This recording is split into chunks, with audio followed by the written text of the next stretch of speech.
Let us open our Bible on Proverbs chapter 3, verse 9. Praise the Lord. Honor the Lord with thy substance, and with the first fruits of all thine increase. So ang pinaka point po dito, honor the Lord.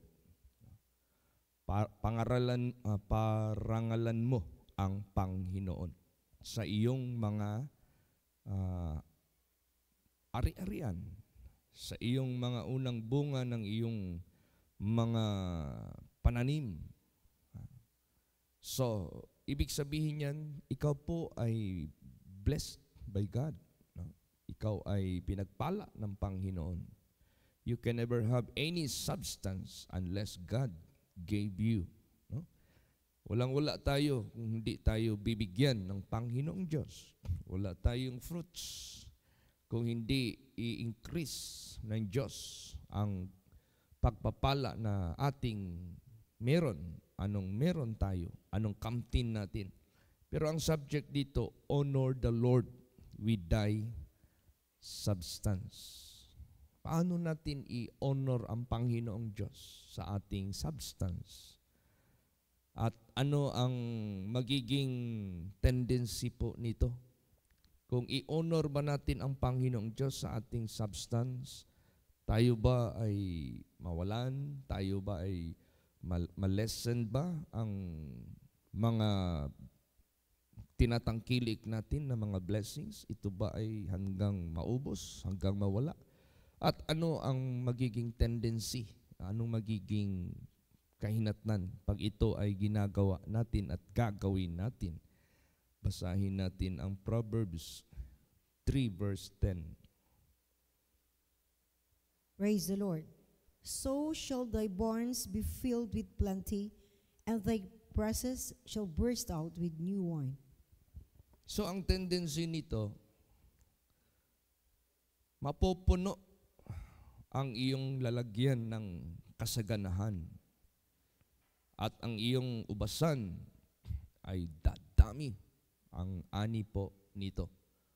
So, lalo kang mag-increase, no? Lalo kang mabibless. Kumbaga pa, hindi ka mawawalan, hindi ka magkukulang, kundi madagdagan pa. Lalo kang pagpalain ng ating Panginoong Diyos. Now, paano ba natin i-honor ang Diyos sa ating substance? Unang-una, bakit ang Diyos nagpakatawang tao? Bakit si Kristo sadyang bumaba galing sa langit, papunta dito sa lupa? Para siya maging blessing sa atin. Anong klaseng blessing ang gusto ni Kristo sa buhay natin? Wala nang iba, kundi para tayo ay pagpalain ng mga pagpapala na magpakailan paman. Ito po ay tinatawag nating everlasting blessings. These blessings, it is beyond the blessing that we can describe in this world. No? Sometimes people go to Dubai, sometimes people go to Canada, go to US, go to Australia, go to Hong Kong, go to Malaysia, Manila, daming pinahinahayag doon na mga larawan, na mga pictures na ang gaganda ng mga malls, ang gaganda ng mga kung ano-ano pa dyan. But these are all quick and temporal. We have no city that is permanent here on earth. Maraming mga cities sa old days na nadidiscover ngayon, and they are now buried under the ground. They are now buried under the water. So ang daming mga syudad noon na sa panahon na yun ang gaganda. They are so magnificent. So time will come, itong mga cities ngayon na nakikita natin around the world, time will come, this will be buried. Malilibing lahat yan. So what kind of blessing na gusto ng ating Panginoong Diyos na isi-share niya dito sa atin. Yung eternal kingdom of God. Eternal blessing that shall never pass away. Eternal kingdom of God that shall never be moved. It is eternal. It is more than 1,000 years. It is more than, makarinig ka lang ng tao na nabuhay na 80, 90, 100, 110. Parang amazed ka na. Pero tingnan mo naman yung kalagayan ng matanda. Bedridden. What is the use of having such life? Cannot walk. Cannot do anything. Pinapakain na lang sa higaan. So ang blessing ng ating Panginoong Diyos, aside from lasting, eternal, no more weariness, no more corruption, no more pain. It is a first class of kind of life ang ibibigay niya sa atin, and all are eternal. So yun yung gusto ng Diyos na ihatid niya sa atin para i-bless tayo. Now, the same thing, paano natin mahatid yung kingdom of God, eternal life sa buhay ng mga tao? Wala nang iba, kundi itong gospel of the kingdom of God. Kailangan talaga natin ito ihatid sa kanila. Paano natin ito ihatid sa kanila? By verbal, talking, by ano-ano pa. Of course, maraming paraan na ma-share natin ang gospel of the Lord by our actions, by our speech, by our singing, para makita nila yung liwanag ng ating Panginoong Diyos. So, therefore, sa buhay natin, ang ating pinaka-objective, God bless us with new life. God bless us with being forgiven. Binago tayo ng Diyos. Naglingkod tayo sa Kanya. Then mag-serve tayo in His own way. Sumaawa tayo sa mga tao. Basahin natin ang Proverbs 22:9. Praise the Lord. He that hath a bountiful eye shall be blessed, for he giveth of his bread to the poor.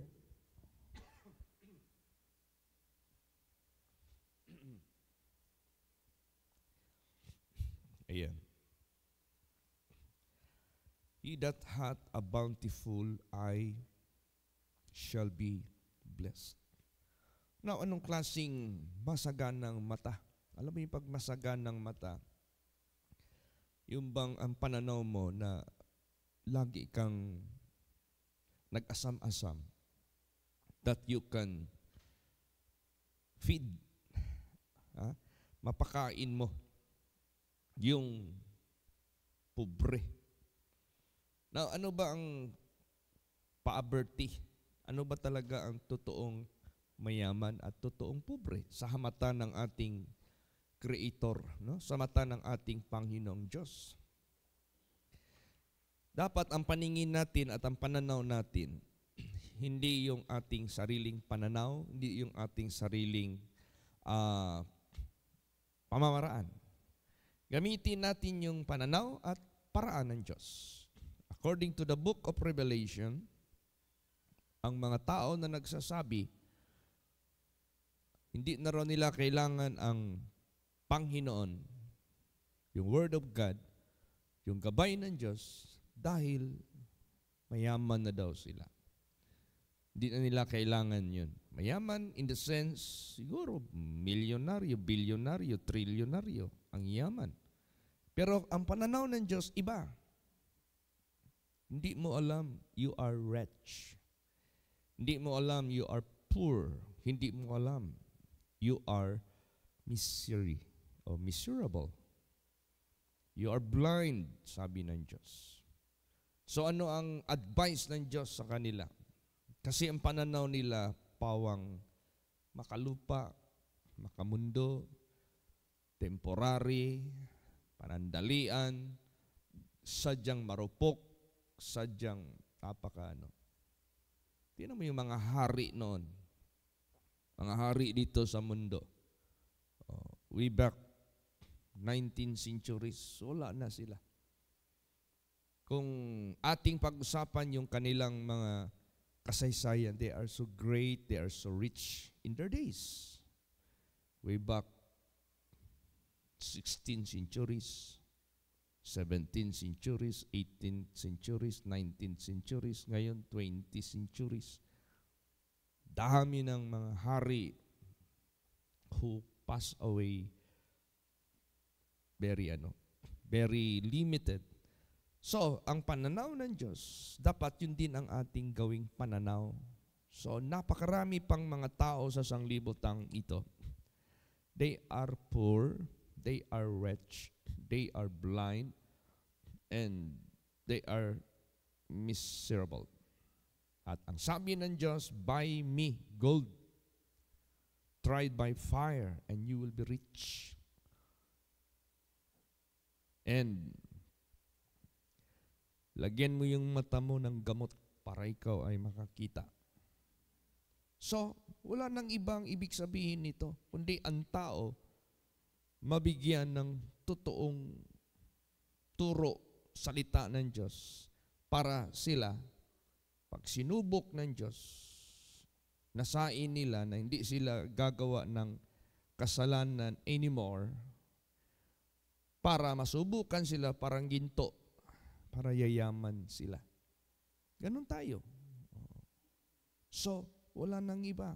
Yung ating mga mata, ang ating mga pananaw, paano natin mapakain itong maraming pobre na mga kaluluwa na wala talaga sa kaliwanagan ng Diyos, wala talaga sa kanyang katotohanan.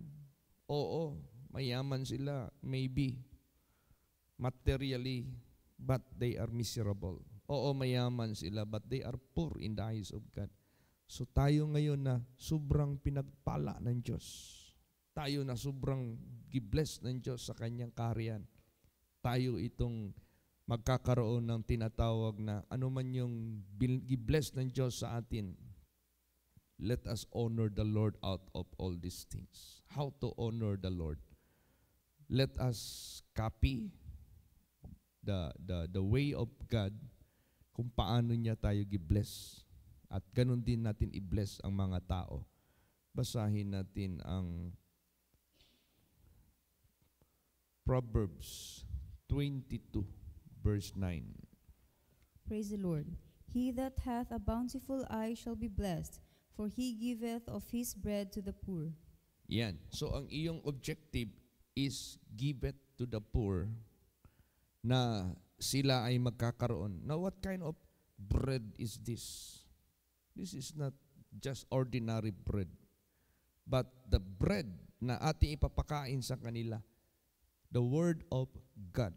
Jesus said, labor not for the meat which perisheth, but labor for the meat which endureth unto life everlasting. Ito yung ating iparating sa kanila, ito yung ating ipaintindi sa kanila, ito yung ating sabihin sa kanila.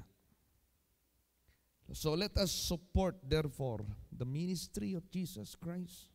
Let us support the works of Jesus Christ sa pagbigay ng kanyang banal na salita. Sadya niyang binaba ang kanyang sarili, ang kanyang katawan, nagpakatawang tao siya, yun na yung Holy Communion. This is my body, which is broken for you. Do this in remembering me. Bread yan for eternal life. Bread yan for the kingdom of God. Alaala niyo yung dito sa panahon ni Judas Iscariot na nakita nila, napansin nila yung isang babaeng naligtas, which name Mary Magdalene, na dating misanib na masamang espiritu, 7 masamang espiritu, at tinagurian siyang wicked woman or lady, pero she was sanctified by the Word of God, and she was become new person, out of her love sa Panginoong Diyos, yung kanyang alabaster box, ay kanya itong binuhos. Di ba anong sabi ni Judas Iscariot? What waste is this? Anong uring kasayangan ito? This ought to sell and give the poor. Para dapat ito ibenta at ang benta ibigay doon sa poor. Pero alam naman ni Lord Jesus Christ na si Judas Iscariot hindi siya concerned sa kaligtasan ng mga tao. Ang kanya is paano niya mapirahan. Ang mapipira, si Jesus nga pinipirahan niya by kanulo or by anong tawag niyan? Betrayal para lang sa pera. So yung isip niya hindi para sa poor. Hindi totoo para sa poor. Kaya anong sagot ni Lord Jesus Christ doon? Basahin natin. Mark 14:7 hanggang 8. Praise the Lord.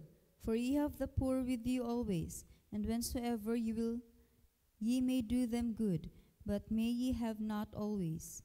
She hath done what she could. She is come aforehand to anoint my body to the burying. Yes. So Jesus Christ disapproved the way of thinking of Judas Iscariot because he knows, alam niya, he is not concerned for the poor, but he is just concerned for his own benefit or gain. So he is a selfish person. He is a carnal person. He is a covetous person. But Mary Magdalene is a generous person. Niya. Ang sabi ni Jesus, itong ginawa ng babaeng ito para sa akin, para ito sa aking libing, burial. Pabango. Kasi mabango yung kamatayan ni Jesus Yan yung redemption ng buong mundo. Yan yung atonement of our sins. Yan yung how He ransom us, how He saved us from our sins. So, that is so precious kind of death. So, Mary Magdalene support the propagation of His death. Mary Magdalene support the propagation of the gospel of Jesus Christ. Talagang full support siya. So, ganun po sa buhay natin. You want to honor the Lord out of your substance and you will never have any lack and you will never have any diminishing, but you will be adding more and more. You want to abound more and more and you want to receive more and more from the Lord. Support the gospel of God to be proclaimed para sa mga pobre na wala pang kaligtasan. Ganun tayo magbigay ng karangalan sa anumang meron binigay ang Diyos sa atin. Praise the Lord.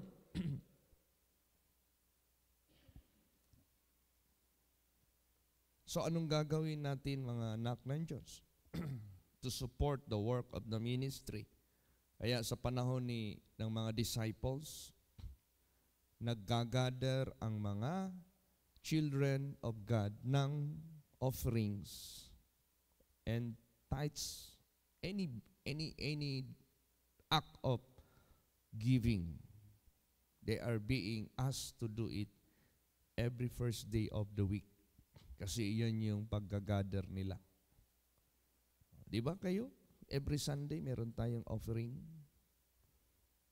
Para sa ganon, merong meat in my house. Ano yung meat? Gospel of the kingdom of God. Ano yung house? That is not just the house of the infrastructure building church, but the house, this is the entire world. Para ang buong mundo hindi maubusan ng gospel. Kaya support the work of the kingdom of God support, anong substance na ibinigay ng Diyos sa iyo? Honor the Lord. Kaya anong sinabi dyan sa 1 Corinthians 16, verse 2? Praise the Lord. Upon the first day of the week, let every one of you lay by him in store, as God hath prospered him, that there be no gatherings when I come.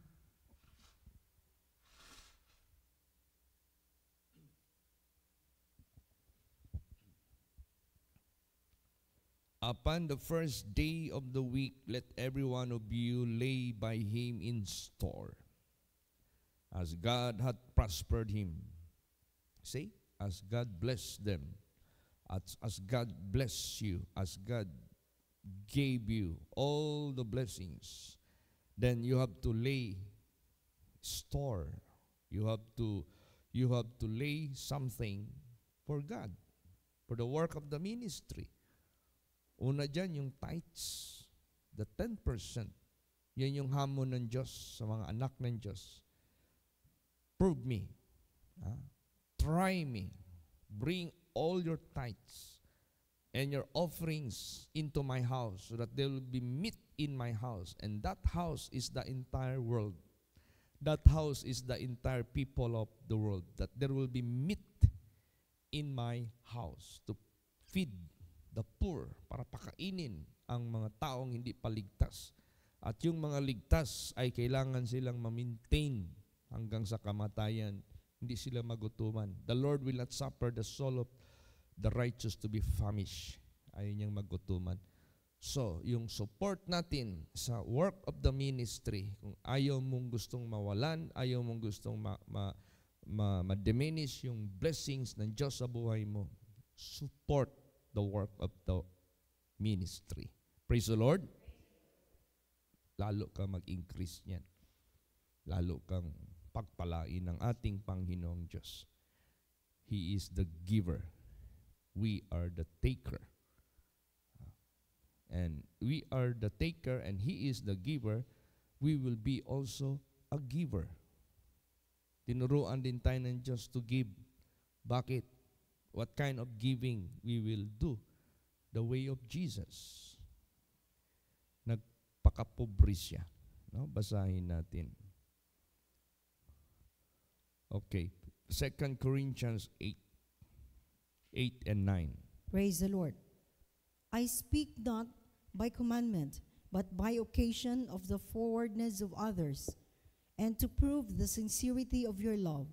For ye know the grace of our Lord Jesus Christ, that though he was rich, yet for your sakes he became poor, that ye through his poverty might be rich. Yan. Ang pinaka-objective ni Lord Jesus Christ, bakit siya nagpakatawang tao, nagpakapobre? Para tayo ang yayaman. Ibig sabihin yan, para natin marating ang totoong kayamanan na kaharian ng Diyos. Ginawa niya ang hakbang para tayo ma-redeem sa ating kasalanan, para tayo maturuan ng katuwiran, kabanalan ng Diyos, para ma-accept tayo sa kanyang kaharian. Hindi man ito mangyayari kung hindi siya personal magbisita dito. He sacrificed. So ganun din sa buhay natin. Ang motive natin, paano natin ma-share ang gospel of the kingdom of God para yung mga poor people. Pag sinabing poor people, regardless who they are, regardless how many malls they have, regardless how many condominiums and commercial buildings they have in the cities, but if they don't have yet the salvation of God, they are poor. Ganun. Pero ang tao, regardless how simple ang living niya sa sanglibutang ito, but if that person is being saved, that person is super rich. So we make people rich by the riches of God. Praise the Lord. So, dito natin i-honor ang Diyos sa ating mga substance at lalo tayong ibibless ng ating Panginoong Diyos. So, Hindi ibig sabihin after Jesus Christ came, nagpakatawang tao, nagpakapobre, nagpakamatay, then all his substance, all his riches, gone forever. No. Remember, he died, he was buried, he was resurrected, he ascended back into heaven, and still, everything, what he promised, he will do it. Everything, what he said, it will remain true and faithful, that he is the King of kings and the Lord of lords, and his kingdom is not here on earth, but up there in heaven, and his kingdom is forever and ever. Ginawa niya lang yun para lang sa ating, for our sake. So ganun din sa buhay natin. Support tayo sa work of the ministry. Hindi ibig sabihin mawalan ka sa sarili mo. Kasi wala naman tayo sa sarili natin. Galing naman lahat sa ating Panginoong Diyos. Kaya niya yang ibigay at dagdagan ng dagdagan. At gagawin niyang niya yan ng eternal riches. Kung baga pa, kung napagkatiwalaan tayo sa maliit na mga bagay, papagkatiwalaan niya tayo sa lahat ng mga bagay. Kaya napaka-importante. Let us focus on the work of the ministry na ipinagkaloob ng Diyos sa buhay natin. Tandaan natin yan. Ito ay para lang mag-increase yung iyong sariling account. Lahat tayo may account sa Panginoon. Lahat tayo, meron tayong kanya-kanyang account at tatanggapin natin ang nararapat para sa atin. So para mag-increase yung account mo, maraming mga tao na deposit ng pera sa bangko para lalaki ang pera sa kanyang bangko. Para sa kanya, that is something riches, that is something honorable for a person to have so much money in the bank. But after that, pag mamatay ka, wala na. Gagawin na lang ng gobyerno para kung walang heir, bibigyan na lang yan sa charity. Oo. Pero samantalang itong gawain na pinapagawa ng Diyos sa atin, to your account, to my account, to our personal account, meron itong matatawag na eternal benefits. Kumbaga pa. Hindi ito maging parang bula na pinagsikapan mo, maya-maya mamatay ka, wala ka palang mapala. Bigay na lang pala doon sa charity. Sa mga tao, yung mga tao naman na tumanggap, nag-enjoy lang sila ng sandali, namatay din, hindi rin nila nakapakinabangan ng forever, wala rin. Samantalang itong gawain ng ating Panginoong Diyos, this is so very beneficial. Grabing benefit nito. Kaya we are not doing this for nonsense, for nothing, but we are doing this for so much privilege from the Creator of all. Kaya gawin natin yan ng buong puso. Praise the Lord. Basahin natin. Philippians 4:17 hanggang 18. Praise the Lord. Not because I desire a gift, but I desire fruit, that ye may abound to your account. But I have all and abound. I am full, having received of Epaphroditus the things which were sent from you, an odor of a sweet smell, a sacrifice acceptable, well-pleasing to God. Yan. Hindi dahil ako ay humihingi ng gift para magkaroon ako. Hindi. Ang desire ko na magkaroon kayo ng bunga na mag-abound sa inyong account mismo. Pag ginawa niyo yung aking pagmumungkahi sa inyo, hindi yan sa akin pupunta. Ang benefit na yan. Into your account yan. Sa inyong account yan. At gusto ko kayo din ay mag-increase sa inyong account, sabi ni Paul. Praise the Lord. Tinuturuan lang tayo ng Diyos. Sa example ng ating Panginoong Hesus Kristo. But I have all and abound. Si Paul meron siyang sarili na paglilabor sa Panginoon at napakaraming meron. Si Paul, nag-abound siya. Sabi ni Paul, sa sarili ko, praise the Lord, I am filled with so much blessings from the Lord and I am abounding. Now I am teaching you to do same thing with me so that in your account you may abound as well. Praise the Lord. Bakit sinabi ito ni Paul? Maybe na-discern ni Paul yung mga membro, nag-isip ng negatibo, nag-isip ng carnality, nag-isip na pinipirahalan tayo ni Pablo nito. See? Nirumihan lang ng diablo yung isip ng mga tao to erase that kind of way of thinking. Hindi ibig sabihin na kung ikaw nagbigay ng tithes, pinapayaman mo yung pastor. Hindi po. That's wrong. Ang Diyos ang nagbigay natin lahat. Binibigyan lang tayo ng Diyos ng stewardship kung paano natin i-handle yan. Pag na-handle mo yan ng tama, dahil gi-honor mo ang Diyos out of all your substance, then pagpalain ka ng Diyos. Ang Diyos ang magbibless sa iyo in your own account. Yan ang ibig sabihin ni Paul. Having received of Epaphroditus, the things which were sent from you, an odor of a sweet smell, a sacrifice acceptable, well-pleasing to God. Yan yung ating mga ginagawa. Mabango, sacrifice, acceptable, kaaya-aya sa mata ng ating Panginoong Diyos. So ngayon, gusto ni Lord Jesus Christ yung ating isip, yung ating puso, atin itong i-apply doon sa mga unsaved people.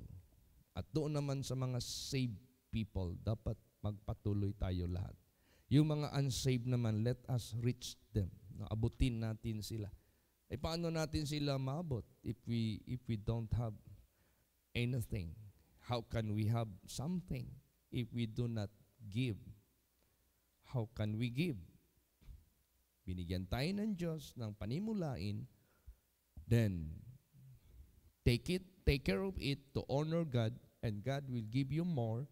As God will give you more, and the more you give honor to the Lord, God will never cease, God will never stop to give you more and more so that you might abound in the works of the Lord. Praise the Lord. So, kumbaga pa, ang opportunity na binigay ng Diyos sa buhay natin, itong lahat by faith. Hindi natin siya nakikita, but it's real. Itong lahat by faith, kahit hindi natin siya nakikita, but it is true. We receive blessings. We enjoy the privilege.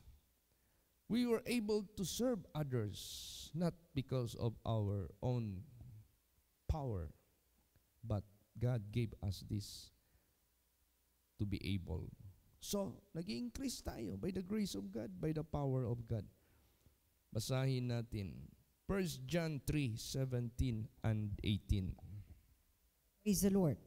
But whoso hath this world's good, and seeth his brother have need, and shutteth up his bowels of compassion from him, how dwelleth the love of God in him?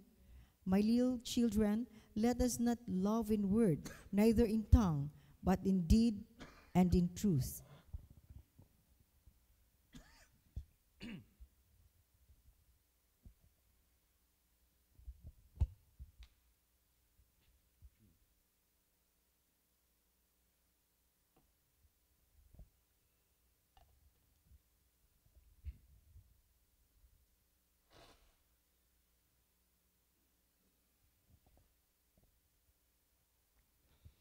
Ayan. Sino man sa sanglibutang ito, nataglay niya ang pagpapala. Subalit nakita niya ang kanyang kapatid sa kanilang pangangailangan. Subalit sinasara niya ang kanyang damdamin para maawa. Sinarado niya, hindi siya maawa. Paano ang Panginoon? Ang pag-ibig ng Diyos nasa Kanya. Mga kapatid, mga anak, huwag tayong umibig sa salita ni sa dila. Subalit, umibig tayo sa gawa at sa katotohanan. Ibig sabihin yan, just do it. Praise the Lord. Even less words, even less promises. Just do it. Gawin mo lang. Mas effective yun. At pag ginawa mo yan, you let God do as well sa promise niya sa buhay mo. Pero kung salita ka lang ng salita, hindi mo naman ginagawa, ay salita lang din ng Diyos ang iyong matanggap, wala ding gawa. What you have sown, that you will reap. Pero pag ginawa mo yan, gagawin din ng Diyos ano ang kanyang mga pangako. Basa pa. 1 John 4:20. Praise the Lord. If a man say, I love God, and hateth his brother, he is a liar. For he that loveth not his brother whom he hath seen, how can he love God whom he hath not seen?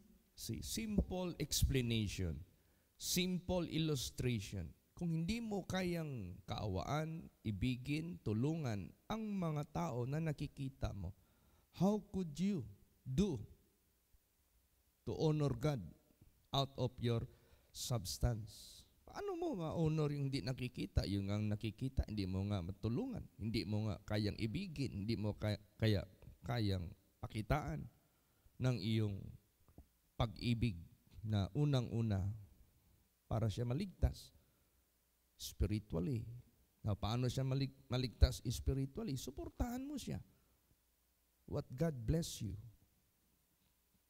Morally, spiritually, literally, financially. Praise the Lord. Anything that God gave you the capability to perform just to help people, then pag ginawa mo yan, magagawa mo rin yan doon sa langit. Last verse, Deuteronomy 28 verse 8. Praise the Lord. The Lord shall command the blessing upon thee in thy storehouses, and in all that thou settest thine hand unto. And he shall bless thee in the land which the Lord thy God giveth thee. Yan. You know, if God will command the blessings, they will obey His voice. Kapag blessing ay kukuman ng Diyos sa iyo, pupunta yan sa iyo. Susunod yan. So, ganun. Kailan mangyari ito? The Lord shall command the blessings upon you in your storehouses. See, hindi ka maubusan. And in all that thou settest thine hand unto. Lahat ng mga bagay na ginagawa mo, lahat ng mga bagay na gusto mong gawin, na siniset mo na gagawin, ikukuman ng Diyos lahat yan. Mapupulfill lahat yan.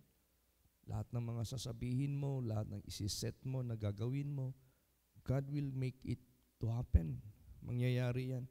And He shall bless thee in the land which the Lord thy God giveth thee. See? Saan ka man naroroon, in your own native land, you may be going somewhere beyond your country, overseas, kung tawagin, or abroad. Kahit saan ka. Kung saan ka nilagay ng Diyos, i-bless ka ng Diyos. Basta, huwag mong kalimutan, honor the Lord with thy substance. Parangalan mo ang ating Panginoong Diyos. At dyan ka, ipapa-increase ng ating Panginoong Diyos. So, dapat sa planning pa lang, do it. You know what is planning? That is pertaining the things that is to come or future. It is not yet in your hand, but you are planning for it, for the work of the Lord. Then, sineset mo yung hand mo to do that, kahit wala pa sa kamay mo. God will command the blessing unto you, that you may perform the things that you are setting to do. Tingnan mo, siya yung fulfillment natin. Praise the Lord. Siya yung fulfillment natin.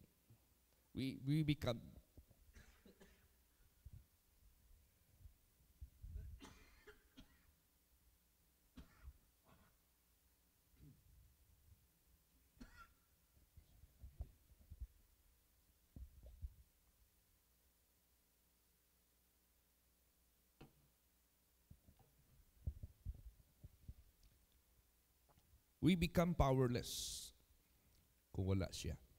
Kaya, to God be the glory. Salamat tayo sa ating Panginoong Diyos as the Lord gave us the opportunity to do good, do it. And God will cause you to increase, and God will command His blessings upon you that you may do what you are planning to do. Amen? Praise the Lord. Magsitayo po ang lahat. Hallelujah. Let us all pray.